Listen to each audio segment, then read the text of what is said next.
नमस्कार मैत्रिणींनो. तर आज माझ्या किचनमधली आणखी एक वेगळी गोष्ट मी घेऊन आली आहे. तर ही आहे माझ्या किचनमधली कचरापेटी. आता मी ती काही विकत आणलेली नाही आहे स्पेशली. तर ही जी कचरापेटी आहे, एक डबा होता माझा त्याच्या बरेच वर्षापूर्वी, त्याचं झाकण तुटलं, मग मी त्याची कचरापेटी केली आहे. शक्यतो प्लास्टिक पुन्हा पुन्हा वापरायचं म्हणजे आपलं प्रदूषण होत नाही वातावरणामध्ये. तर आता ही कचरापेटी आहे. तुमच्या लक्षात आलं असेल, आपण याच्यामध्ये काय टाकतो, आपण आपलं उरलेलं खरकटं, स्वयंपाकघरातली भाजीचा रोजचा कचरा, सगळा ओला कचरा आपण यात टाकतो, राईट. कशाची टरफलं, मग त्याला पाणी पण असतं, मग त्याचा येतो वास. आता काय असतं की रोज रोज तुम्ही कचरापेटी धुवू नाही शकत, रोज कोणाकडे तितका वेळ नसतो. आणि दुसरी गोष्ट म्हणजे समजा तुम्ही रोज ही कचरापेटी धुतली तर तुम्ही रोज सर्फ वापरणार, तो सर्फ पुन्हा आपल्या नदीमध्येच जाणार. तर हा 2-3 गोष्टींचा विचार जर तुम्ही केला तर तुम्ही काही थोड्याशा ट्रिक वापरून प्रदूषण कमी करू शकता, प्लस स्वतःचा त्रासही वाचवू शकता, वेळही वाचवू शकता, घर स्वच्छही ठेवू शकता. तर आता ही कचरापेटी बघा, मी या गोष्टी कशा मॅनेज करते. तर आता हे रफ ड्रॉइंग बुक आहे माझ्या मुलीचं. आता मी काय करणार की आता हा कचरापेटीचा जो खालचा आतमधला भाग आहे, ठीक आहे, आता आतमधल्या भागामध्ये मी हा पेपर टाकलेला आहे. आता हा पेपर टाकल्यामुळे काय होतं की आपण जे काही टाकू, भाजीचं उरलेलं वेस्ट किंवा भाज्या कापल्यानंतर, फळं खाल्ल्यानंतर, कशाची टरफले, ज्याला ज्याला पाणी आहे ते सगळं पाणी, आता हा कागद आहे साधा आपला, ठीक आहे, हा सगळं पाणी ओढून घेतो, ठीक आहे.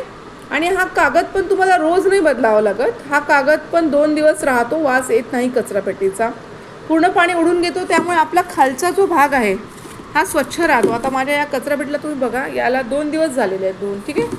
आता पाणी काहीच जमा झालं नाही आहे, कारण फार बहुतेक भाजी विजी वरण बिरण काही याच्यामध्ये नसावं.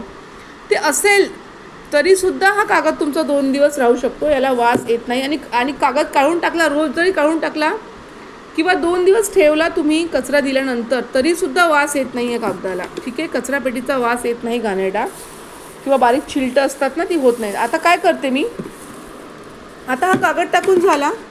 आता हा कागद टाकून झाल्यानंतर काय करायचं, त्याच्यानंतर ही कॅरी बॅग लावायची याला, ठीक आहे. आता या कॅरी बॅगचं काय आहे, ही आपली डस्टबिन बॅग आपण जी म्हणतो, विकत मिळते घरगुती डस्टबिन बॅग. आता ही डस्टबिन बॅगसुद्धा शक्य असल्यास तुम्ही रोज अशी काढून देऊ नका कचरा घेणाऱ्यांना, कारण ही डस्टबिन बॅग पुन्हा आपल्या निसर्गामध्ये जाते, ठीक आहे. तर ही पण तुम्ही काढू. याचा पण उपाय असा आहे की आता बघा, मी डस्टबिन बॅग लावली. आता याच्या आत जेव्हा आपण कचरा टाकू तेव्हा इथे काय होतं की आपलं पाणी डस्टबिन बॅगमधनं इन केस काही लीक झालंच, ठीक आहे, तर ते खाली आपलं पेपर उडून घेतं, मग कचरापुडीचा वास त्यामुळे येत नाही. आणि आता ही डस्टबिन बॅग तुम्ही काय करा, जर समजा खूप ओलं नसेल वरण वगैरे किंवा असं काही आपण नसेल टाकलं, तर शक्यतो ही डस्टबिन बॅग, माझ्याकडे एक असा धागा पण आहे बांधायचा, मी इथे बांधून ठेवत असते ती अशी. दर 2 दिवस तरी ही तुम्ही डस्टबिन बॅग राहू द्या, म्हणजे आपलं प्रदूषण कमी होईल, ठीक आहे. आणि आता समजा तुम्हाला हे सगळं तुम्हाला एवढी स्वच्छता नाही लागत घरामध्ये, तर तुम्ही डायरेक्ट कचरापेटी वापरू शकता. पण डायरेक्ट कचरापेटी जर तुम्ही वापरली आणि ती पुन्हा तुम्ही रोजच धुतली, वास येतो म्हणून, तरी पण प्रदूषण सारखंच होणार आहे तुमचं. त्यापेक्षा तुम्ही अशी कॅरी बॅग वापरा, किंवा आपल्या किराण्याच्या कॅरी बॅग असतात त्या वापरा, पण खाली असं पेपर टाका, म्हणजे तुम्हाला धुवावं लागणार नाही, वारंवार सर्फ वापरला जाणार नाही, कचरापेटीचा वास येणार नाही, आणि प्रदूषण आपलं कमी होईल थोडंसं, आणि आपलाही त्रास वाचेल. तर अशा छोट्या छोट्या ट्रिक तुम्ही स्वयंपाकघरामध्ये कृपा करून वापरा. मी तर भरपूर गोष्टी अशा करत असते सारख्या, म्हणून मी तुझ्यासोबत शेअर करते आहे. तर सर्वांना तुम्ही हे सांगू शकता, म्हणजे प्रत्येक गोष्टीमध्ये आपल्याला काय असं जगावेगळं करायचं नाही आहे. छोट्या छोट्या गोष्टी जरी तुम्ही केल्या, आता तुम्ही कल्पना करा की तुम्ही रोज सर्फनी कचरापेटी धुते, कारण त्याचा वास येतो आहे, तर तो सर्फ जाणार कुठे आहे, तो आपल्या पोटातच जातो आहे, कारण तो नदीत मिसळतो आहे इनडायरेक्टली, राईट.